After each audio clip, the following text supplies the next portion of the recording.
En esta ocasión vamos a ver la segunda parte del Paseo Colón. En la anterior conferencia hicimos la cuadra 2, del lado que viene hacia el Museo de Arte de Lima, es decir, sí, vimos la casa del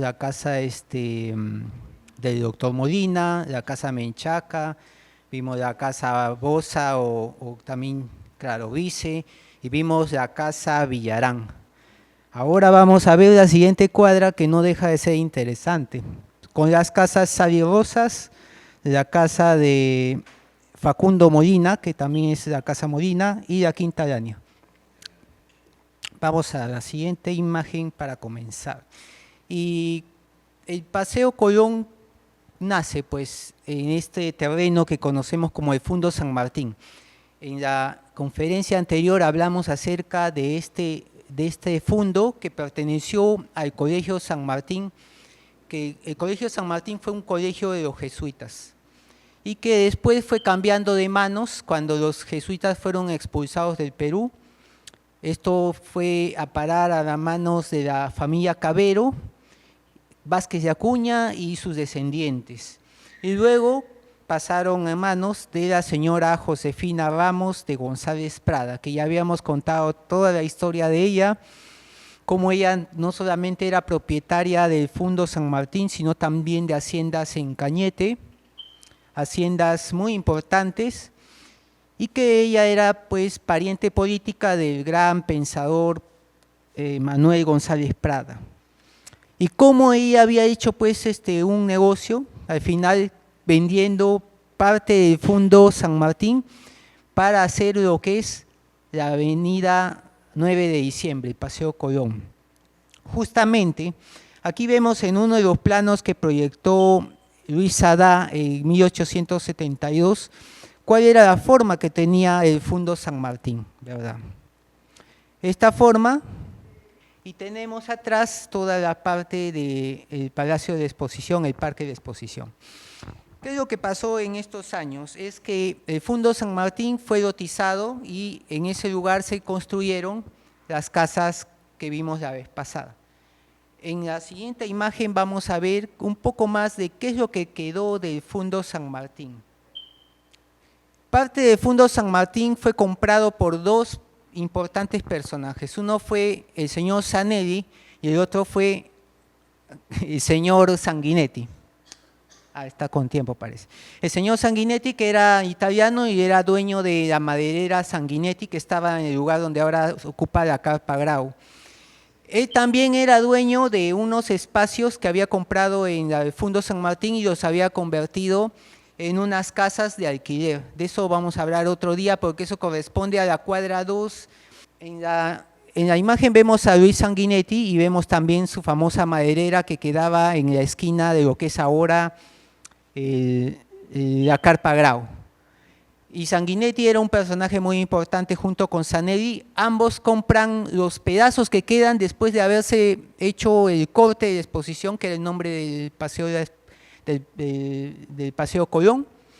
En la siguiente imagen vemos ya con la vista moderna, es decir, acá, ven, esto es lo que quedó del Fundo San Martín, toda esta línea amarilla, y como pueden ver el terreno no es regular. ¿Qué es lo que pasa? Que aquí Sanguinetti se queda con este pedazo de terreno y con este pedazo de terreno y luego hace una permuta que vamos a ver en un momento.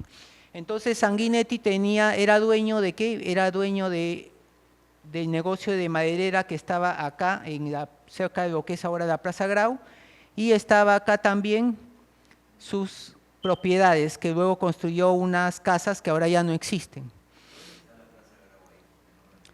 Esto de acá es lo que están construyendo el metro, esto es el Parque Neptuno, la Plaza Grau estaría por acá, ¿no? Entonces este es el parque de exposición, como se puede observar. Fíjense entonces que el terreno del Fundo San Martín tiene esta forma irregular, y acá también tiene una forma irregular. El Estado peruano tuvo que comprar este pedacito de terreno para hacer la Avenida del Sol y la avenida lo que es Wilson. y para darle esta forma al parque de exposición, porque el parque de exposición tenía forma de un embudo hacia atrás, no era completamente cuadrado. Y este terreno lo compró el club de tiro del parque de la exposición, para hacer ahí su galería de tiro. Vamos a la siguiente imagen. Y aquí se ve mejor un poco la manzana que vamos a estudiar. Tenemos aquí, este es el plano de 1924, fíjense que ya las casas están construidas. Vamos a ver la siguiente imagen para entrar a este tema. Cuando hablamos de la casa Sally Rosas, la hemos ubicado justamente donde está el punto rojo. Este cuadrado viene a ser la casa Sally Rosas. La casa más imponente de este lado de la plaza, del Paseo Colón. Es una casa que tiene muchos detalles que vamos a encontrar y vamos a comentar hoy día. Por ejemplo, en el asiento de partida menciona que este inmueble está por el frente al Paseo Colón con 57 metros por la derecha, entrando a la propiedad de Facundo Molina, que es la casa que vamos a ver después. Y por el lado de la calle Washington, 57 metros, es decir, es completamente cuadrada. Pero vamos a ver que la casa Sally Rosas no es una sola casa, son una casa y tiene dos casas anexas. Y tiene varios lugares en el primero y segundo piso. Vamos a ver a continuación quiénes fueron los dueños y quiénes fueron los constructores. Víctor Mora fue un arquitecto del que conocemos poco, tenemos poca información. Víctor Mora, en la anterior imagen, vemos una de sus obras que está en el barrio de Chirimoyo, que es la famosa Casa Patria, todavía existe. Esta casa fue una de las casas que ganó un premio de la Municipalidad de Lima en el año 1912, y otras obras también de él fueron premiadas. Su trabajo estaba concentrado sobre todo en el nuevo barrio de Chirimoyo. Si no conocen el barrio de Chirimoyo, es toda la urbanización que está entre el Jirón Cangallo y el Jirón Huánuco. Todo eso viene a ser el barrio de Chirimoyo. Es una zona que fue la última urbanización que tuvo el centro de Lima, lo que conocemos ahora como centro de Lima, porque ya todo se estaba urbanizando. Sí. Víctor Mora entonces hace el diseño de la casa Sally Rosas y gana también un premio en 1913 por este diseño. Acá hay algunas fotos antiguas, vemos la siguiente imagen, que ya es del año 24, cuando se ve la casa construida. Sí. Ajá. Ya se ve la casa construida, el bloque cuadrado y la casa anexa. Entonces, ¿a quién le perteneció esta casa? Esta casa le perteneció a la señora, el siguiente, Ignacia Rodulfo, viuda de Sally Rosas y luego viuda de Canevaro. La historia de la señora Ignacia Rodulfo es muy interesante. Ella era una mujer, era hija de José Antolín o Antonio Rodulfo, que fue un personaje también muy importante en el siglo XIX aquí en Lima, que no solamente era un escritor, poeta, como en esa época, ¿no?, de la bohemia de Palma, se animó a hacer periodismo, se animó a hacer poesía, sino que también se dedicó al negocio del guano, vender productos a los mineros, concesiones mineras, y también incursionó en el negocio de la importación de migrantes. Quiso traer migrantes alemanes y tuvo muy mala suerte porque los migrantes que llegaron aquí al Perú se quejaron mucho del trato que habían recibido y un poco que él ya se retiró de ese negocio. Él fue favorecido porque tenía amigos que llegaron a ser presidentes, ¿no? Diez Canseco, Prado y otros. Entonces, uno de sus hijas era Ignacia Rodulfo.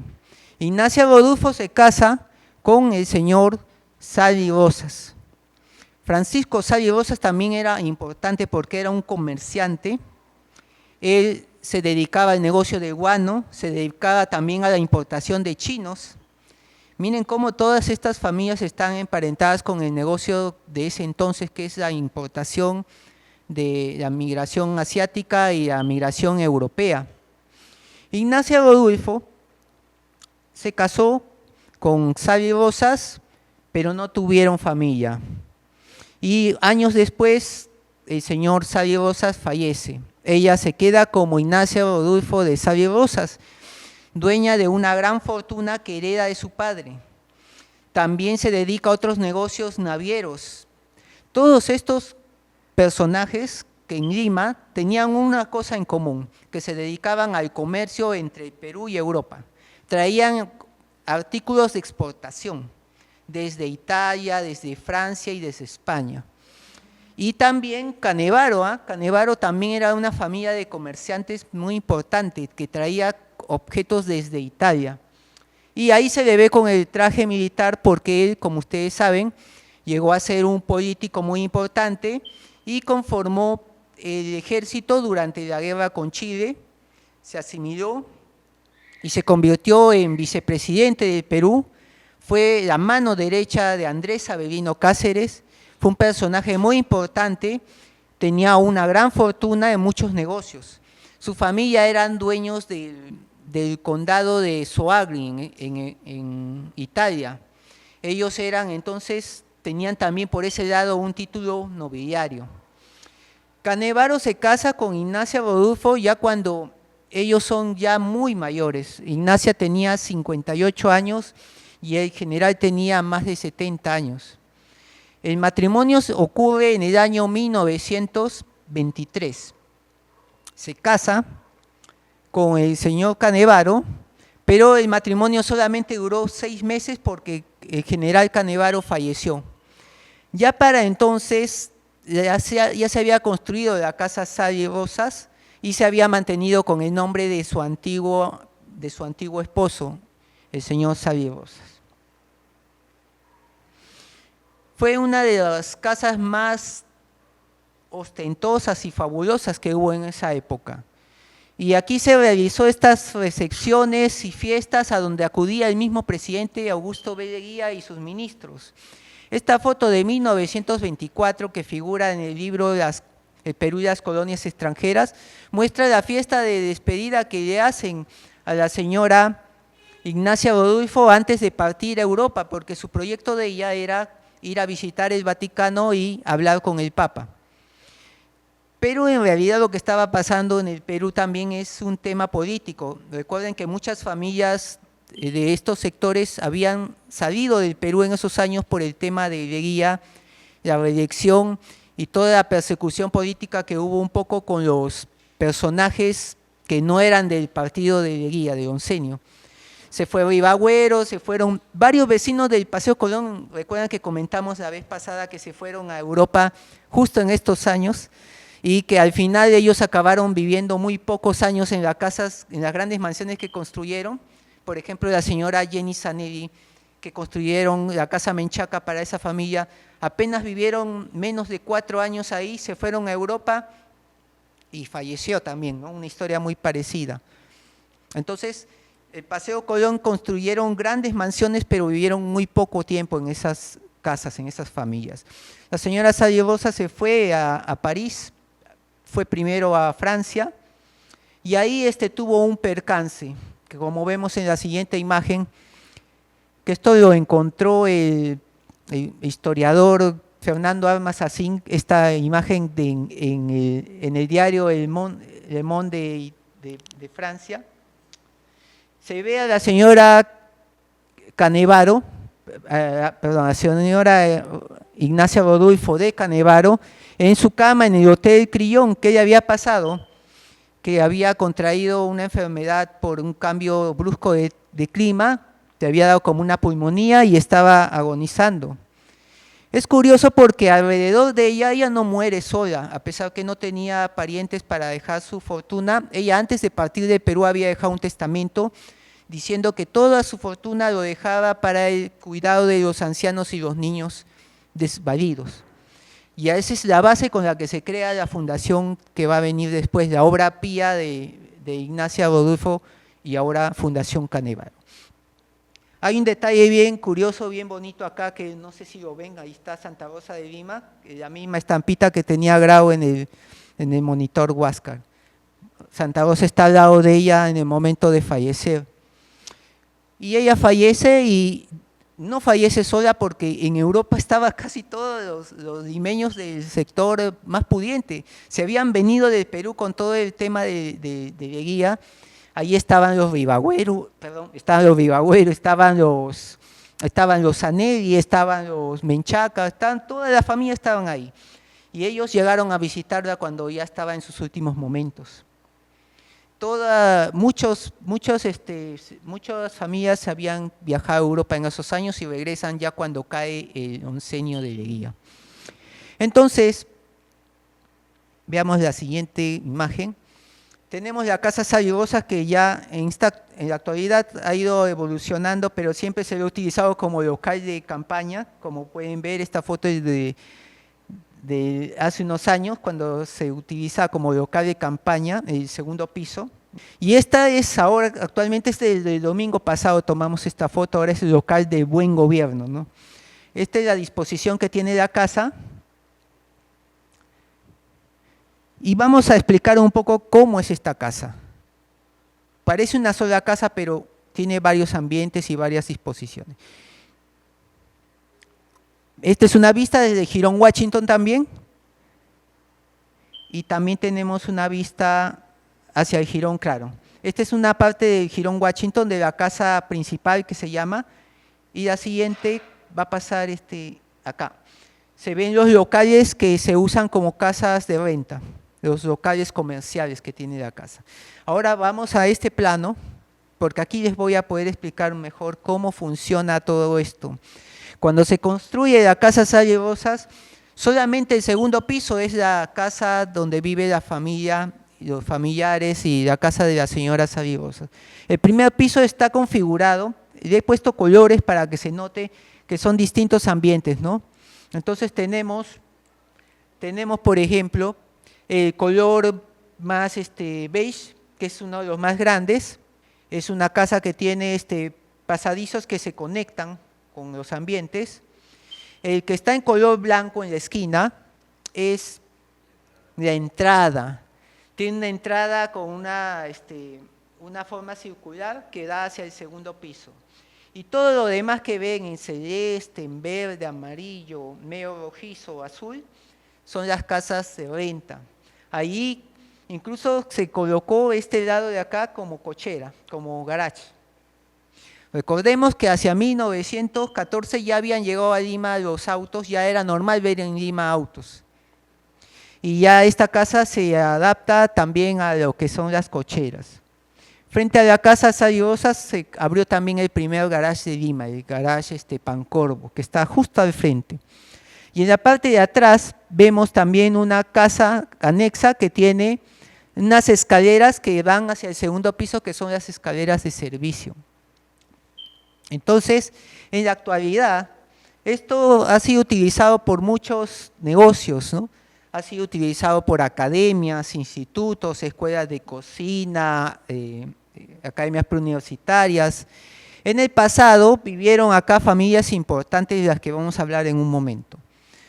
Y también funcionaron los locales de los clubes regionales, el Club Piura, el Club Trujillo. Yo llegué a ver el Club Piura en el año 97, entré y vi que funcionaba en uno de estos ambientes también. Y a los alrededores las casas se han convertido, los locales se han convertido en restaurantes, ¿no? Pero han tenido diversos usos, porque esta ha sido una casa con ese propósito, comercial abajo y en segundo piso. El segundo piso es un laberinto, parece, pero no lo es. Tiene hacia el lado del frente de la esquina de Washington y la avenida Paseo Colón, los salones principales. Tiene unos pequeños salones también que dan hacia otros ambientes de la casa. La parte media son las habitaciones y la parte de atrás son la zona de servicio, que tiene una escalera. Esto es algo que cuando nosotros estudiamos las casas de Lima siempre no le damos valor, las zonas de servicio. Casi todas las casas antiguas hasta el año 1930 tienen salida y escalera de servicio, todas. Que me muestren una que no tiene, todas tienen. Incluso esta casa tiene un pasadizo acá que también es un área de servicio para pasar a los caballos, para pasar a los sirvientes. Ahora se toman foto ahí, pero esa era la función que tenían estos pasadizos. Y en la parte de atrás vemos las habitaciones que tienen balcones hacia el Jirón Washington. Veamos ahora el tercer piso. Es una terraza simplemente, pero está decorada en la esquina con esos motivos eclécticos, con arcos trilobulados muy bonitos, que estuvo abandonado mucho tiempo, sobre todo hasta los años 90. La casa Sal y Rosas tiene un ambiente anexo, que es la casa que se anexa y se reconoce en 1925. Estas son en realidad dos casas, como lo vamos a ver en el siguiente plano. Es dos puertas hacia un lado, dos puertas hacia el otro. Y este es el plano del primer piso. La que sigue es el plano del primer piso, donde se anotan y se ven las dos casas. Estas casas también pertenecían ya, son anexadas en 1925 a la fundación de la viuda de Canevaro. La señora Sal y Rosas, entonces también, todo esto le pertenece a la casa Sal y Rosas, pero parecen diferentes, pero no. Son dos casas más que se alquilan. En estas casas vivieron familias importantes, vivieron los Sattler, vivieron los Miró Quesada, vivieron, ¿quiénes más vivieron aquí? Acá tengo una lista de un montón de familias que han vivido acá. Ahora, ¿cómo conseguimos los nombres de estas personas que han vivido? Porque siempre anotan su dirección, sobre todo en las guías como el libro de oro, anotan, ¿no? Quiénes viven en cada uno de estos lugares. Aquí, por ejemplo, vivió Pedro García Irigoyen, casado con Josefa Miró Quesada, de la Guerra, hermano del director del diario El Comercio, y sus hijos Pedro, José Antonio, Josefa, Luis García Miró Quesada. Él fue también, también Pedro García Irigoyen, director de la aduana del Callao y de la compañía recaudadora. Fue habitado también por la familia Rospigliosi, por José Rospigliosi, que era hermano del dueño del castillo Rospigliosi, aquí vivía su hermano. También la familia García Arrece, la familia Sattler y otras familias importantes, pero solo hasta los años 50 que estos ya se le alquilan instituciones, ya no viven familias en los años 50 en estas casas. ¿Por qué? Porque ya hay un cambio en el urbanismo y en la sociedad, ¿no? Ahora esto se le ve más como locales comerciales, como locales de academias. En el azul me parece que funciona ahora el gobierno regional de Lima, tiene una sede ahí. Pero como pueden ustedes ver en estos planos, las casas del segundo piso tienen estas áreas completamente divididas, son independientes.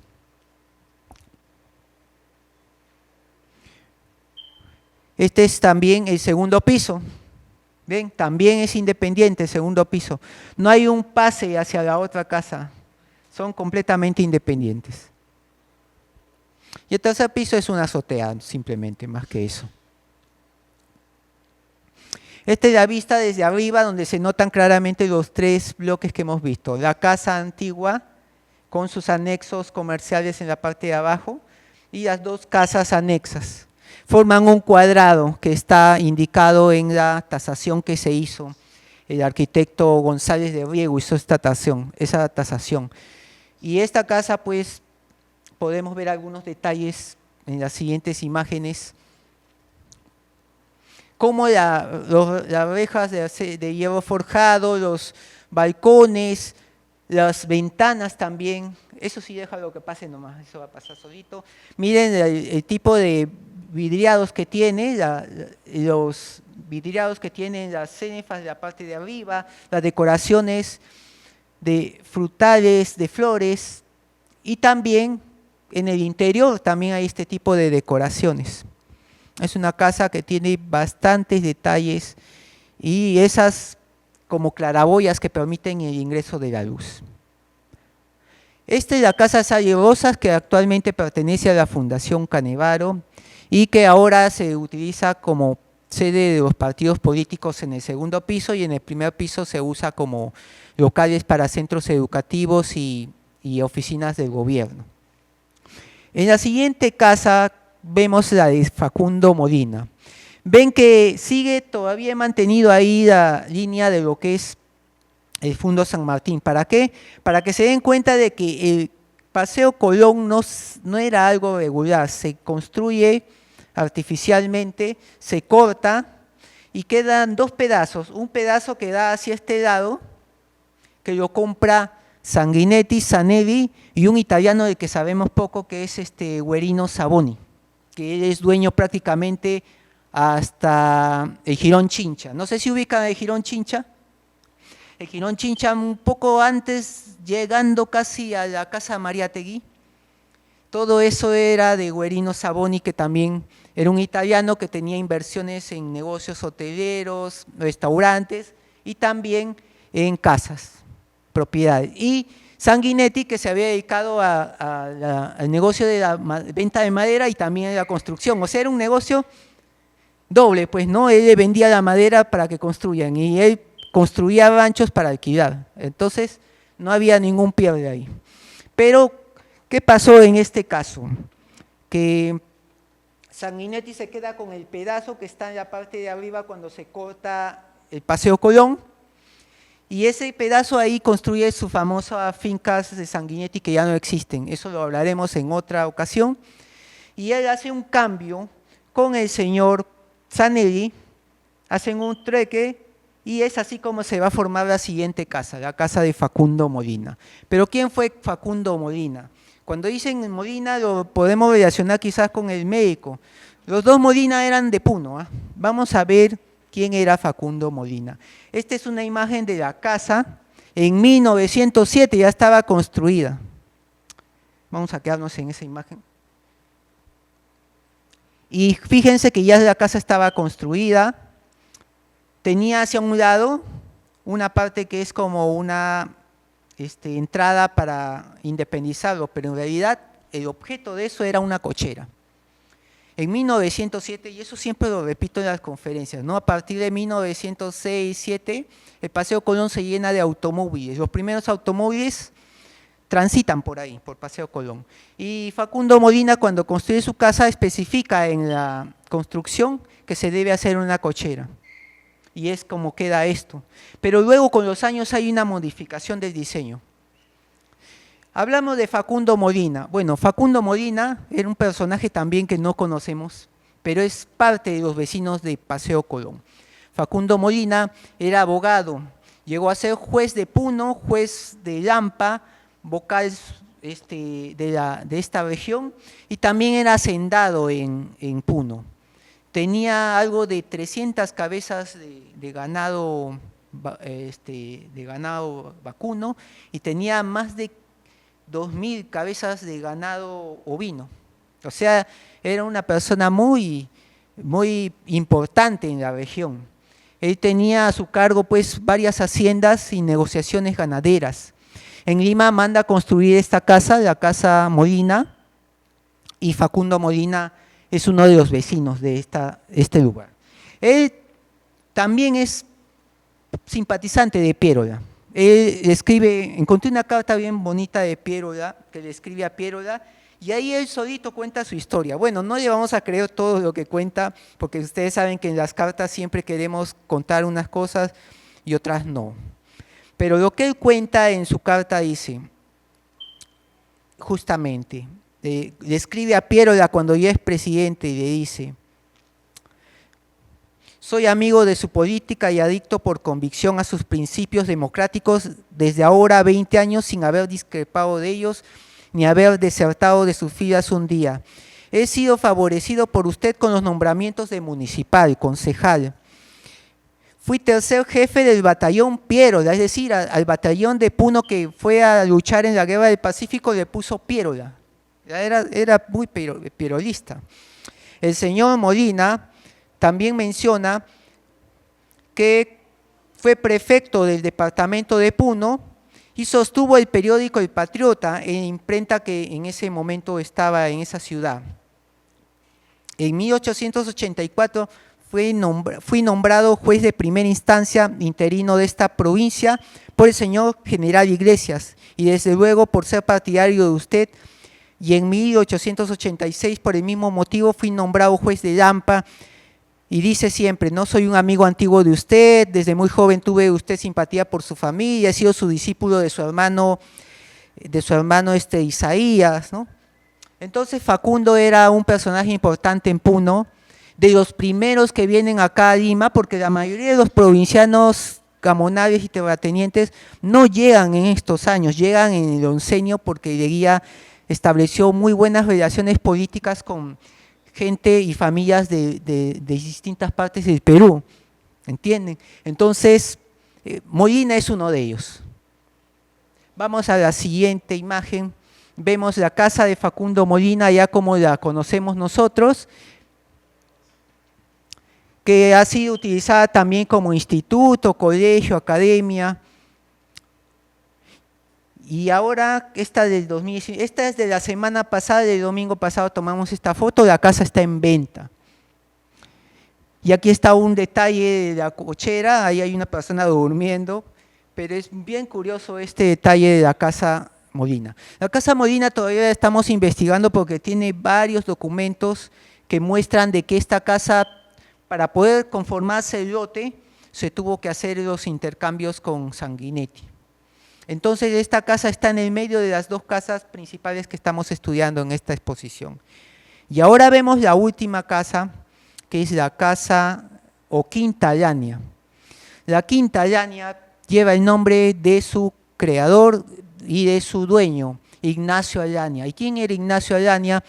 Era un empresario minero de Cerro de Pasco. Su hijo también era empresario minero. Él construye esta casa, miren, la casa de Facundo Molina es de 1907 y la casa de la Quinta Llania, que son 4 casas, es de 1909. La casa de Sal y Rosas es de 1913. 13. Entonces fíjense que están por el mismo tiempo. ¿Y qué es lo que pasa aquí? Que para construir la Quinta Llania se tuvo que hacer también una permuta de terreno para concretar este cateto que dice en la tasación, ¿no? Dice ahí, la descripción, un lote de terreno en esta ciudad en la avenida 9 de diciembre que afecta la forma de un triángulo, cuya hipotenusa linda con las tierras de don Luis Sanguinetti, y con una extensión de 81 metros, 20 centímetros, y el cateto del centro está más pequeño, limita con la expresada avenida 9 de diciembre, que es la Paseo Colón. Y el otro cateto con una calle en proyecto, que viene a ser lo que es el Jirón Jauja, ¿no? La parte de atrás. Ese es el triángulo. Entonces ya para construir esta casa se hace toda esta permuta con Sanguinetti y se logra hacer el terreno completamente cuadrado. ¿Qué es lo maravilloso de la Quinta Llania? Es que la Quinta Llania fue diseñada por el arquitecto Émile Robert, arquitecto francés que llegó contratado al Perú y trabajó en obras importantes como el Panteón, la Cripta de los Héroes y el edificio del Parlamento, del Congreso y otras casas más por ahí. Emilio Robert, entonces, justo cuando está haciendo el proyecto de la cripta de los héroes vendría a ser, ¿no? Está diseñando también la casa de la Quinta Llania. Vamos a ver y conocer a Julio Normán, otro personaje importante que no quiero que se olviden de él porque lo vamos a ver a cada rato siempre en la vida política y comercial del Perú. Julio Normán era un francés, un empresario francés, llegó al Perú, pero a pesar de ser francés se nacionalizó peruano y se dedicó a la política, llegó a ser presidente de la Cámara de Diputados, llegó a ser ministro, llegó a ser autoridad importante durante el gobierno de Nicolás de Piérola. Julio Normán también era dueño de varias propiedades en lo que es Lima, el centro de Lima. Su principal negocio era el comercio.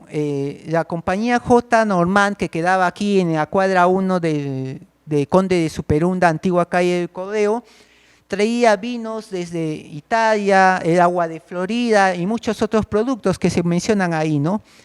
Es un empresario que se dedica a traer estos productos. Y miren que en Paseo Colón ya hemos visto anteriormente otro empresario, ¿no? ¿Se acuerdan que hablamos de la fábrica de la Concordia, que era toda la cuadra 2? Pues este es también otro empresario importante que traía productos del extranjero. Bueno, ¿qué es lo que pasa? Que en 1902 el señor Norman le vende a Sanguinetti el terreno y Sanguinetti se lo vende a Alania. Vamos a ver a Ricardo Alania, que es hijo de Ignacio Alania. No he podido encontrar la foto de Ignacio Alania, pero estoy ya cerca de encontrarlo. Pero Ricardo Alania y Ignacio Alania, padre e hijo, estaban dedicados al negocio minero, habían construido esta casa como residencia en Lima para ellos, porque ellos eran más importantes en Cerro de Pasco. Y Ricardo Alania había llegado a ser alcalde de Cerro de Pasco, prefecto, había sido dueño de minas en Cerro de Pasco, tenía varias minas en Cerro de Pasco, se dedicaba a varios negocios y como su llegada a Lima necesitaba un lugar donde vivir. En Paseo Colón hay varias casas de personas que eran grandes hacendados, mineros, comerciantes, pero no todos eran de Lima, algunos eran de Puno, como hemos visto, o él era de Cerro de Pasco. En la Plaza Bolognesi también hay vecinos que son de otras partes del Perú, pero que construyeron su casa en Lima para vivir ahí cuando venían a Lima. Ricardo Alania entonces es uno de los descendientes de Ignacio Alania, construyen esta casa, que en realidad es una quinta, y vamos a ver el plano finalmente. La disposición que se le da en esta postal ya cuando está construida, y así como está actualmente. Esta foto es del domingo pasado, miren cómo está ahora la casa. También está en venta. Una parte de la casa es utilizada como el estacionamiento de la minivan de los chosicanos. No sé si han ido a Chosica y toman ahí su colectivo que lleva 8 soles y eso les depende. Ahí en uno de los pasajes, esta casa tiene pasajes y ahora les voy a explicar por qué. No es por gusto. Y también todo el lado de acá ya está, toda esta casa está actualmente en venta, al igual que la casa de Facundo Molina. Sí, vamos a hablar de los detalles, pero primero vamos a hablar de la conformación de la Quinta Alania, que está construida como una quinta, pero no como una de las quintas que pensamos nosotros, quinta de Barros Altos, o pensamos una quinta en Monserrate, no. Es un conjunto de 4 departamentos, ¿sí? Tiene 2 pisos y están separados. Tienen un pasaje. ¿Por qué? Porque ya hay una idea muy interesante que se implanta en Lima en esos años y se va a ver también acá en el famoso pasaje Carmen. ¿Conocen el pasaje Carmen? El pasaje del Correo, ¿ya? ¿Por qué construir un pasaje en medio de tu propiedad? Porque cuando tú construyes un pasaje te estás convirtiendo en dueño de una calle y puedes poner negocios. Entonces, aquí no se buscaba eso, sino que el pasaje era para uso interno. Pero ¿qué sucedía? Que ya había la idea en muchos constructores que las casas podían tener pasajes internos que a la larga se podían integrar a la ciudad, como la Quinta Jeren, que tiene sus calles y sus plazas. Entonces no es una idea descabellada. Esa idea se mantuvo más o menos hasta los años 70, cuando se construían edificios acá en Lima. ¿Quién conoce las galerías Mogollón, no? Bueno, nos maravillamos con la Galería Mogollón, pero así como ese proyecto de la Galería Mogollón, hubo como 4 o 5 proyectos más de esos, en los cuales la idea era construir un edificio, pero dejar una calle en el medio para que pueda dedicarse a negocios comerciales. Y a la larga, trazar una sola calle y tener una calle como calle privada o semiprivada para poder hacer alquileres y negocios, ¿no? Esa es la lógica de los inmuebles de estos años. Y en la Quinta Araña, en 1909, cuando se inaugura este proyecto, ya había la idea de colocar pasaje, algo que no se había visto así. Entonces son 4 departamentos, la finca tiene 4 cuerpos de edificio y 2 pasajes. Cada cuerpo se compone de un departamento bajo y otro alto. Cada departamento se compone de vestíbulo, salón, sala, cocina, comedor, 5 dormitorios, cuarto de ropa o ropero, que era el cuarto donde se guardaba la ropa y de los invitados también. Estaba el comedor, 5, la despensa, los baños, la cocina, cuarto para sirvientes, el área de servicio. Una casa, mansión, no podía ser una casa si no tenía área de servicio. Todas las casas lo tenían al fondo o lo tenían a un costado. Ustedes caminen por las calles de Lima y siempre van a ver una puertita abandonada, llena de basura, cochina. Es la puerta de servicio que a veces está clausurada. Acá nomás ustedes caminando lo van a observar. Esto tenía sus puertas de servicios en las esquinas. Veamos el último plano, donde ya, bueno, esto lo cogí de Grid Studio que estaba en internet y estaban justamente a la disposición de la Quinta Araña. Nos despedimos con estos maravillosos detalles que tiene la Quinta Araña, como su medallón con la fecha de 1909, el nombre de la quinta con el apellido del dueño, la mansarda pequeña con esas pequeñas ventanas también, y abajo unas decoraciones como de aves fénix, ¿no? Muy hermosas, que están cubiertas con unas hojas como de acanto, hacia atrás, hacia adelante, de madera con yeso. En la siguiente imagen también vemos lo que sostienen el arco principal de la quinta, ¿no? Que es estos personajes que funcionan como una especie de soporte, de cariátides, ¿no? Los detalles que tienen han sufrido algunos daños y múltiples capas de pintura, que esta quinta se ha pintado muchas veces. Y finalmente algunos detalles como estos, ¿no? Que los podemos encontrar, los personajes con motivos florales, lo vamos a ver en muchas casas de Lima. Quiero concluir esta exposición con ahí termino. Quiero concluir un poco para cerrar la idea de esta cuadra que hemos visto. Toda esta cuadra no existía, sino que era parte del Fundo San Martín. Pero ¿qué pasa? Que como el Fundo San Martín era un triángulo, se hace toda una serie de lotizaciones entre 3 propietarios, que era Sanguinetti, el señor Saboni y el señor Zanelli. Y con esto se van creando los lotes de la nueva urbanización. El nombre de la urbanización ya había, Urbanización San Martín se llamaba. Ahora lo conocemos como, no lo conocemos con algún nombre esa parte de Lima, sino que ahí hay calle Oroya, calle Chincha, calle Huancayo, calle Jauja, ¿no? Nombres de departamentos que faltan y de ciudades. Y en esa parte es que se construyen estas grandes casas. En la actualidad estas casas están en venta. Es decir, que ahora también hay nuevos cambios, porque la Quinta Araña, con esto termino, que la Quinta Araña perteneció a la familia Araña más o menos hasta los años 70, que sufrió muchas hipotecas y se fue subdividiendo las acciones entre los hijos primero y los nietos, porque algunos hijos tampoco tuvieron descendencia y se lo pasaron a los sobrinos, y así se fue partiendo la propiedad. Finalmente la propiedad de la Quinta Araña fue comprada por una academia de idiomas que se llamaba Eiger en el año 2007. Y ellos lo venden a una compañía inmobiliaria que se llama la compañía Arián. Y ahora está nuevamente en venta la Quinta Araña. Entonces, la historia del Paseo Colón no ha concluido. Ya hemos visto ya la historia de 2 cuadras y lo que nos resulta muy interesante para concluir es que los vecinos del Paseo Colón son variados. Muchos de ellos construyeron estas casas, pero no vivieron muchos años ahí. El mismo Araña que construyó la casa en 1909, falleció en 1930 y paraba más tiempo en Cerro de Pasco que en Lima. En Cerro de Pasco hay una calle, es conocido el señor Araña, acá nadie lo conoce. ¿Se dan cuenta?